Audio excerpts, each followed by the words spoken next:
شروع کریں. السلام علیکم ورحمۃ اللہ وبرکاتہ. ان الحمد للہ نحمده ونستعینه ونستغفره ونعوذ باللہ من شرور انفسنا وسیئات اعمالنا من يهده الله فلا مضل له ومن يضلل فلا هادي له واشهد ان لا اله الا الله وحده لا شريك له واشهد ان محمدا عبده ورسوله.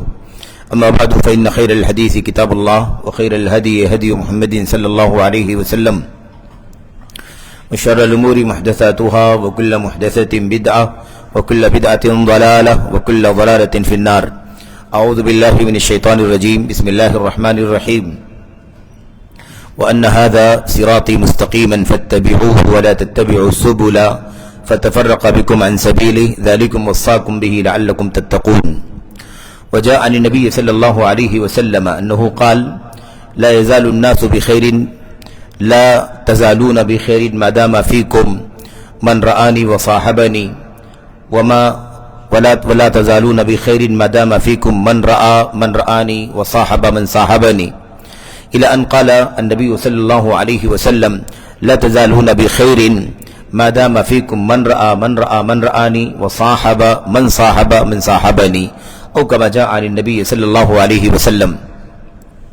برادران اسلام، دینی و ملی بھائیوں، احباب اور بزرگوں، مسجد اہل حدیث کدرپور کلکتہ کے قابل احترام ذمہ داران، آپ تمام نوجوانوں، عزیز بچوں، آج کی اس مجلس میں جو آپ سے یہاں ملاقات ہو رہی ہے، اس مجلس میں تھوڑی دیر جو گفتگو کرنی ہے وہ اس سلسلے میں انشاءاللہ تبارک و تعالیٰ کرنی ہے کہ اللہ تبارک و تعالیٰ کا سچا دین کیا ہے، اس کی اصل شکل کیا ہے، اس کا اصل مرجع کیا ہے، جس کی اتباع اور جس کی پیروی کا ساری انسانیت کو حکم دیا گیا ہے، اور اس کے اصل سورسز کون ہیں، اس کے اصل افراد کون سے ہیں جو آئیڈیل ہیں، جو ہم ساری امت کے لوگوں کے لیے نمونہ ہیں، ان کا عقیدہ، ان کی عبادت، ان کا رہن سہن، ان کے معاملات، ان کے اخلاق، اور خصوصیت کے ساتھ دین کے حاصل کرنے کا جو اصول اور ضابطہ ان کا رہا ہے وہ کیا رہا ہے، اسے انشاءاللہ تبارک و تعالی چند نکات کی روشنی میں ہم اور آپ جاننے کی کوشش کریں گے. ایسے تو اس سلسلے میں بہت ساری باتیں اکثر و بیشتر ہم سب سنتے رہتے ہیں، سوشل میڈیا کے وسائل سے اہل علم کی بہت ساری باتیں، بہت ساری ہدایات، بہت ساری تعلیمات ہمارے آپ کے سامنے آتی رہتی ہیں. لیکن اس موقع پر بھی اختصار کے ساتھ جو مجلس منعقد ہوئی ہے ہماری اس مسجد میں، اس مجلس میں بھی تھوڑی دیر تک اس مسئلے پر آپ سے گفتگو کرنی ہے. دیکھیں، اللہ تبارک و تعالیٰ کے کلام میں، اللہ کے نبی علیہ الصلوۃ والسلام کے فرمان میں یہ بات بہت اچھی طرح سے سمجھائی گئی ہے کہ اللہ تبارک و تعالیٰ کا جو دین قرآن کریم میں اترا، نبی کریم صلی اللہ علیہ وسلم کی سنت میں اترا، وہ دین صحیح معنوں میں اپنی اصل شکل میں جن لوگوں کے سامنے آیا سب سے پہلے وہ اللہ کے نبی علیہ الصلوۃ والسلام کے اصحاب ہیں، آپ کے ساتھی ہیں. اس سے دنیا میں کوئی بھی شخص انکار نہیں کر سکتا، اس کے علاوہ کوئی موقف قائم نہیں کر سکتا، کیونکہ اللہ کے نبی علیہ الصلوۃ والسلام پر قرآن کریم اترا اور آپ صلی اللہ علیہ وسلم پر آپ کی حدیثیں بھی اتری. قرآن کریم بھی منزل ہے اور حدیثیں بھی منزل ہیں. قرآن و سنت کا سب سے پہلے جن سے مقابلہ ہوا، جن سے پہلے جن کا مواجہہ ہوا، جن سے ملاقات ہوئی، سامنا ہوا، وہ اللہ کے نبی علیہ الصلوۃ والسلام کے صحابہ کرام ہیں. میرے بھائیوں، میرے بزرگوں، اگر ہم تفصیل میں نہ جائیں، بہت اختصار کے ساتھ گفتگو کریں تو یہ بات اس طرح سے ہم اور آپ سمجھ سکتے ہیں کہ اللہ کے نبی علیہ الصلوۃ والسلام کی ایک حدیث میں اس بات کو بہت اچھی طرح سے سمجھا دیا گیا. اللہ کے نبی علیہ الصلوۃ والسلام نے فرمایا، تم لوگ ہمیشہ بھلائی میں رہو گے، خیر میں رہو گے، جب تک تمہارے بیچ میں وہ لوگ رہیں گے جنہوں نے مجھے دیکھا ہے اور میرے ساتھ میں رہے ہیں. جب تک مجھے دیکھنے والے اور میرے ساتھی تمہارے درمیان رہیں گے تب تک تم خیر میں رہو گے، بھلائی میں رہو.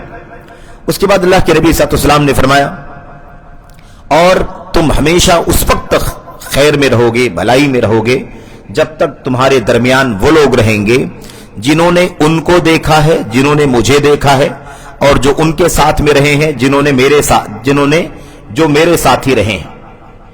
اگلا طبقہ